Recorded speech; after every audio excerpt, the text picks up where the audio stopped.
Hi అండి. Hair అయితే చాలా ఊడిపోతుందనమాట నాది. అసలు ఎంతలా ఊడిపోయిందంటే అందరూ అడగటమే, ఏంటి హెయిర్ ఏంటి మొత్తం ఊడిపోయిందని చెప్పి.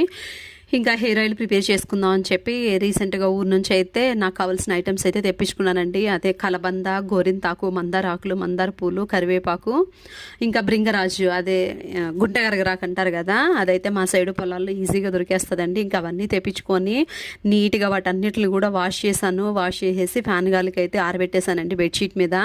అవన్నీ ఆరబెట్టేటప్పుడు అసలు ఎంత ఎక్కువగా అనిపించాయో, ఫైనల్గా లాస్ట్కి వచ్చేసరికి అది దగ్గరికి అయిపోయి అసలు చాలా క్వాంటిటీ అయితే తక్కువ అయిపోయింది.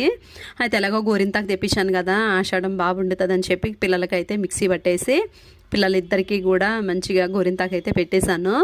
అయితే అందులో వక్కేస్తే బాగా పండుతుందని చెప్పని అంటారు కదా, ఇంకా నేను అది కూడా వేసానులేండి. వేసి పిల్లలిద్దరికీ కూడా వాళ్ళు అసలు చూడండి గోరింతాకు అనగానే ఎంత కాపలా కాస్తున్నారో, ఎంత ఓపికగా పెట్టించుకున్నారో అంతసేపు అయితే ఉన్నారులేండి. మంచిగా పండింది. ఇదిగోండి లాస్ట్లో ఈ ఆకులన్నీ చూసారు ఎంత దగ్గరగా అయిపోయినాయో. ఇంకా ఆయిల్ ప్రిపేర్ చేస్తాను.